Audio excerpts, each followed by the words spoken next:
ಸರ್ಕಾರಿ ಆಜ್ಞೆ ಪ್ರಕಾರ ಕಾರ್ಖಾನೆ ಮಾಲೀಕರ ಕರೆದು ಚರ್ಚೆ ಮಾಡಬೇಕು ಮತ್ತು ಏನು ಈಗಾಗಲೇ ಆಜ್ಞೆ ಆಗಿದೆ ಅದರ ಪಾಲನೆ ಆಗುವಂತೆ ನೋಡ್ಕೊಳ್ಳುವಂಥದ್ದು ಸರ್ಕಾರದ ಕರ್ತವ್ಯ. ಕೇವಲ ಘೋಷಣೆ ಮಾಡಿದರೆ ಆಗಲ್ಲ, ಅದೆಲ್ಲ ಸರ್ಕಾರ ಜವಾಬ್ದಾರಿ. ಯಾಕಂದರೆ ಇವರೆಲ್ಲ ಕಾರ್ಖಾನೆ ಮಾಲೀಕರಲ್ಲಿ ಮುಖ್ಯಮಂತ್ರಿ ಸಭೆ ಭಾಗವಹಿಸಿದರು. ಅವ್ರು ಎದುರುಗಡೆ ಹೇಳಿದೆ ಅಂತ ಅವ್ರು ಹೇಳ್ತಾರೆ, ನಮ್ಗೆ ಆಗೋದಿಲ್ಲ ಅಂತ ಹೇಳಿದ್ದೀವಿ ಅಂತ ಇವ್ರು ಅಂತಾರೆ.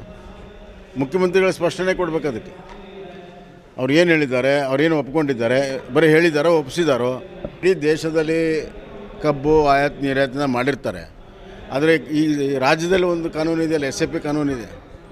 ನಮ್ಮ BJP ಅವರಿದ್ದಾಗ ನಾವು ಮಾಡಿದ್ದೇವೆ SAP ಕಾನೂನು. SAP ಕಾನೂನಲ್ಲಿ ಭಾಳ ಸ್ಪಷ್ಟವಾಗಿದೆ, ಸಕ್ಕರೆ ಮತ್ತು ಅದರ ಇತರ ಉತ್ಪನ್ನಗಳು ಅದಕ್ಕೆ ಬೇಕಾಗಿರುವಂಥ ಖರ್ಚು ಎಷ್ಟು, ಆಮೇಲೆ ಯಾವ ರೇಟಿಗೆ ಮಾರಾಟ ಆಗ್ತದೆ, ಎಷ್ಟು ಲಾಭ ಆಗುತ್ತೆ, ಲಾಭದಲ್ಲಿ ರೈತರಿಗೆ ಎಷ್ಟು, ಕಾರ್ಖಾನೆಗೆ ಎಷ್ಟು, ಇದು ಸಂಪೂರ್ಣವಾದ ಫಾರ್ಮುಲಾ SAP ಕಾನೂನಲ್ಲಿದೆ. ಅದನ್ನು ತೆಗೆದು ನೋಡೋಕ್ತಾ ಇರಲಿಲ್ಲ ಮುಖ್ಯಮಂತ್ರಿ. ಒಂದು ರೀತಿಯಲ್ಲಿ ಕಾಜಿ ನ್ಯಾಯ ಮಾಡೋಕ್ಕೆ ಹೋಗ್ತಾನೆ. ಕಾಜಿ ನ್ಯಾಯಕ್ಕೆ ಮಾಡೋಕ್ಕೆ ಮುಖ್ಯಮಂತ್ರಿನೇ ಬೇಕಾ? ಅಲ್ಲಿ ಬೆಳಗಾಂ DC 29 32 ಮಾಡಿದರು, ₹3 ಹೆಚ್ಚಿಗೆ ಮಾಡಿದರು. ಬೆಂಗಳೂರು ವಿಧಾನಸಭೆಯಲ್ಲಿ ಕೂತ್ಕೊಂಡು ಮುಖ್ಯಮಂತ್ರಿ ಏನು ಮಾಡಿದ್ರು, ₹50 ಹೆಚ್ಚಿಗೆ ಮಾಡಿದರು. ಬರೀ ₹50 ಅಂದರೆ ಜಿಲ್ಲಾಧಿಕಾರಿಗೆ ಇರುವಂಥ ಒಂದು ಬದ್ಧತೆ ಆಗಲಿ ಅಥವಾ ಅದನ್ನು ಒಪ್ಪಿಸುವಂಥ ಶಕ್ತಿ ಮುಖ್ಯಮಂತ್ರಿಗಿಲ್ವಾ? ಯಾರು ಪರವಾಗಿ ಕೆಲಸ ಮಾಡ್ತಿದ್ದಾರೆ?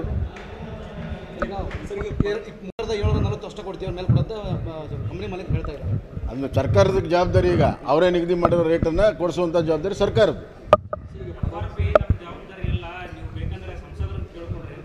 ಅಲ್ಲ, FRP ಇಡೀ ದೇಶದಲ್ಲಿರ್ತದೆ, ಒಂದೊಂದು ರಾಜ್ಯದಲ್ಲಿ. ಈಗ ಮಹಾರಾಷ್ಟ್ರದಾಗ ಯಾಕೆ ಇದು ಇಲ್ಲಪ್ಪ ಗಲಾಟೆ ಎಲ್ಲ, ಗುಜರಾತಲ್ಲಿ ಯಾಕೆಂದರೆ FRP ಮೇಲೆ ಕೊಟ್ಟಿದ್ದಾರೆ ಅವರು, ಗೊತ್ತಾಯ್ತಾ?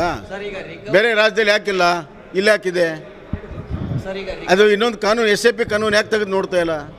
ರಿಕವರಿದೇ ಒಂದು ಸ್ಕ್ಯಾಮು. ರಿಕವರಿನ ರೈತನ ಬದಿಗಿಟ್ಟು ರಿಕವರಿ ರೇಟ್ ತೋರಿಸ್ತಾ ಇದ್ದಾರೆ. ಆ ಕಾರಣಕ್ಕೆ ನಮಗೆ FRP ರೇಟ್ ನೋಡ್ರಿ, ರಿಕವರಿ ತೀರ್ಮಾನ ಮಾಡೋದು ಕೂಡ ಕೇಂದ್ರ ಕಮಿಷನರು ಅಲ್ವಾ?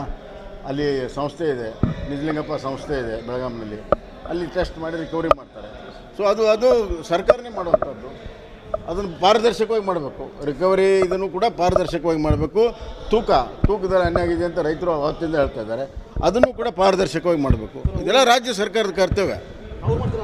ಬೇರೆ ಜಿಲ್ಲೆಗಳಲ್ಲಿ 11.42 ತೋರಿಸ್ತಾ ಇದ್ದಾರೆ, ನಮ್ಮ ಜಿಲ್ಲೆಯಲ್ಲಿ ಕೇವಲ 9.5. ಅದು ಸರ್ಕಾರದ ಕೆಲಸ ರೀ, ರಿಕವರಿ ಮಾಡೋದು. ಕೇನ್ ಕಮಿಷನರ್ ಕೆಲಸ. ಕೇನ್ ಕಮಿಷನರ್ DC ಬರೀಲಿ, ಕೇನ್ ಕಮಿಷನರ್ DC ಬರೀಲಿ, ಇಲ್ಲಿ ನಮ್ಮ ರೈತರು ಈ ಥರ ಕಂಪ್ಲೇಂಟ್ ಮಾಡಿದ್ದಾರೆ, ಇದನ್ನು ಮತ್ತೊಮ್ಮೆ ರಿಕವರಿ ಮಾಡಿ ಅಂತೇಳಿ ಸಂಸ್ಥೆ ಕಳಿಸಿ ಬರೀಲಿ. 2 ದಿವಸ ರಿಕವರಿ ಬರ್ತದೆ. ಬೆಳಗಾಂ DC, ಬಿಜಾಪುರ DC ಯಾವ ರೀತಿ ಕೆಲಸ ಮಾಡ್ತಾರೆ ಆ ಥರ ಹಾವೇರಿ DC ಕೆಲಸ ಮಾಡಬೇಕು. ಯಾಕೆ ಮಾಡಲ್ಲ?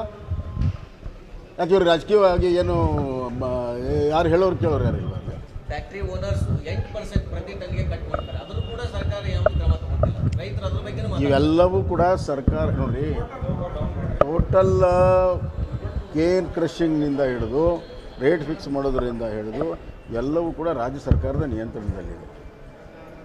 ಇಲ್ಲಿ ಟ್ಯಾಕ್ಸ್ ತೊಗೊಳ್ತಾರೆ ಇವರು, ರಾಜ್ಯ ಸರ್ಕಾರ ಟ್ಯಾಕ್ಸ್.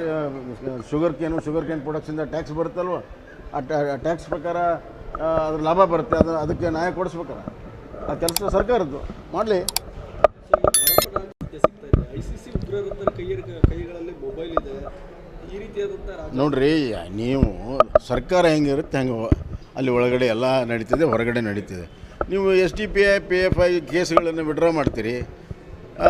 ಭಾಳ ಪೊಲೀಸ್ ಸ್ಟೇಷನ್ ಅಟ್ಯಾಕ್ ಮಾಡಿದವ್ರಿಗೆ ನೀವು ಕೇಸ್ ವಿಡ್ರಾ ಮಾಡಿಬಿಟ್ರೆ ಏನು ಸಂದೇಶ ಕಳಿಸ್ತೀರಿ ನೀವು? ಅದಕ್ಕಾಗಿ ಅವ್ರಿಗೆ ಅಂಥವ್ರು ಪ್ರೋತ್ಸಾಹ ಸಿಗ್ತದೆ. ಪ್ಲಸ್ ಭ್ರಷ್ಟಾಚಾರ, ಇವೆರಡೂ ಸೇರಿ ಇವತ್ತು ಕೆಲಸ ಆಗ್ತಾಯಿದೆ. ಭ್ರಷ್ಟಾಚಾರ ಎಲ್ಲಿಲ್ಲ? ಜೈಲಿನಿಂದ ಹಿಡಿದು ವಿಧಾನಸಭೆ 3ನೇ ಮಾಡಿಯವ್ರಿಗೂ ಭ್ರಷ್ಟಾಚಾರ ಇದೆ.